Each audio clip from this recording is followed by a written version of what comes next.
నేను అంటలేని మాట ఆ పార్టీ నాయకురాలే అన్నారు. ఏమన్నారు మిత్రులారా? మా పార్టీలో దయ్యాలు చేరనే.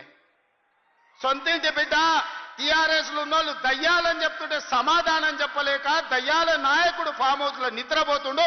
నేను అడుగుతున్నది బీఆర్ఎస్ కాదు, డిఆర్ఎస్. డిఆర్ఎస్ అంటే దయ్యాల రాజ్య సమితి. అది ఇయాల అది భారత రాష్ట్ర సమితి కాదు, అది దయ్యాల రాజ్య సమితి.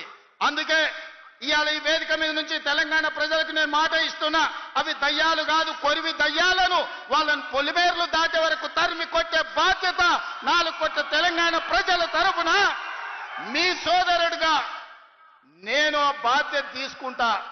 ఖచ్చితంగా ఈ కొరివి దయ్యాలను పొలిమేర్లు దాటే వరకు తరిమి కొట్టాలి. దాంట్లో మీ సహకారం ఉండాలి. నల్గొండ బిడ్డలు ముందు బాగానే నిలబడాలి అని చెప్పి నేను మా మిత్రులకు విజ్ఞప్తి చేస్తున్నా. ఇవాళ మిత్రులారా, నేను ప్రభుత్వ ఉద్యోగుల గురించి చర్చించి